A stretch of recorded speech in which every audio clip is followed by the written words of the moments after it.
Hello বন্ধুরা, এই দেখো আমি ভোলা মাছ রান্না করছি, তোমাদের সাথে শেয়ার করছি। এই দেখো, আগে মাছটা ভেজে নিলাম। এই যে মাছটা ভেজে নিলাম, এরপরে আমি পেঁয়াজ ভেজে নিলাম। ভেজে নিয়ে টমেটো কুচি দিয়ে দিলাম মাছের মধ্যে, দিয়ে এবার আমি 10-15 মিনিট নেড়ে নেবো।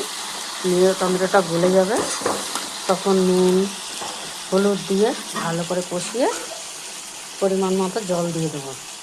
জল দেওয়ার পরে জলটা যখন ফুটবে তখন মাছটা দিয়ে দেবো। মাছটা দিয়ে একটু ঢেকে দেবো। ওই 5-7 মিনিট মতো মাছটা ফুটবে, তখন আমি সর্ষে বাটা, কাঁচা লঙ্কা বাটা দিয়ে দেবো। দিয়ে গামাখা হবে, তখন নামানোর আগে একটু ধনেপাতা কুচি ছড়িয়ে দেবো, দিয়ে তা পরিবেশন করবো। তোমরাও ট্রাই।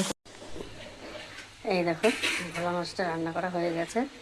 এই ধনেপাতা ছড়িয়ে দিয়েছি।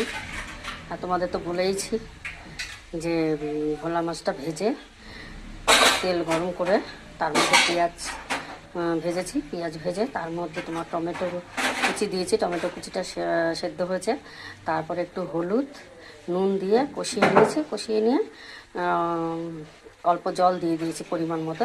দিয়ে মাছগুলো মানে যখন জলটা ফুটছে তখন মাছগুলো দিয়ে দিয়েছি।